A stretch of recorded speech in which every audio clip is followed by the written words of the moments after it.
And welcome back to Do I Need a Lawyer? I'm Gary Martin Hayes. Thank you for starting your day with us. If you have a question that you would like for me to address, we make it real easy for you. Just pick up the phone, give us a call, 770-934-8000, or you can email me, Gary@GaryMartinHayes.com. The consultation is free, it's completely confidential, and there is no obligation. All right, let's go to a question from one of our viewers. Let's see, this is from Rodney. Hi Gary, this is a different kind of question and I hope you can help.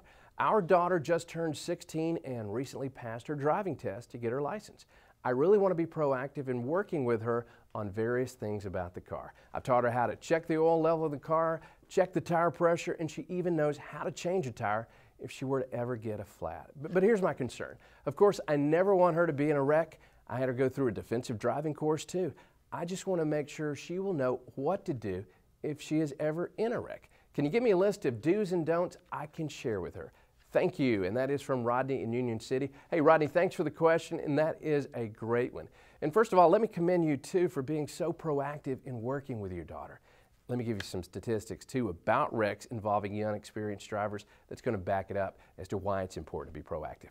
According to the National Highway Traffic Safety Administration, in 2006, there were 6,964 people killed in crashes, and that was involving young drivers ages 16 to 20.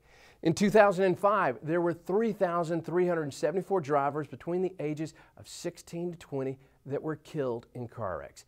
And in the United States, the risk of a teen driver between the ages of 16 to 19 being involved in a car wreck is 4 times higher than that for older drivers.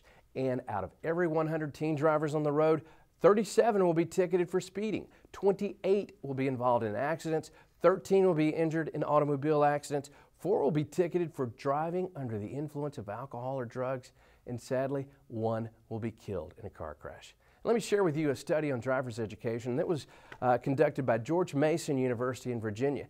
And I think this is going to give us a little clarity on why teenagers may be more likely to be involved in accidents when they get behind the wheel. And the study said, teens on their part view driving as a right rather than a privilege. Overwhelmingly, study participants cited teen drivers' inexperience as well as their feeling of invincibility and willingness to take risk as contributing factors in unsafe driving behaviors. Participants also noted that teen drivers are easily distracted and lack the skills and judgment necessary to recover from unexpected incidents. The same study concluded that parental involvement was the most important factor in teaching teens safe driving habits and behaviors. So we as parents, we can't rely on the traditional driver's education programs at our schools to adequately prepare our teens for when they get behind the wheel. And there was a report that came out in September 2006. This was by the Insurance Institute for Highway Safety, and it discussed driver's education programs that are currently going on in our schools. The report suggested that the education does not adequately make our students safer drivers.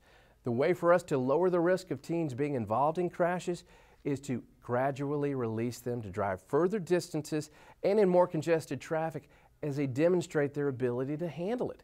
The more maturity and skill they demonstrate, the more the leash is released.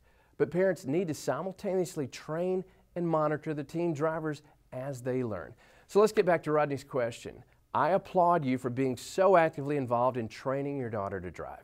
Now let's address the do's and the don'ts if you or anybody's ever involved in a car wreck. So here are the do's.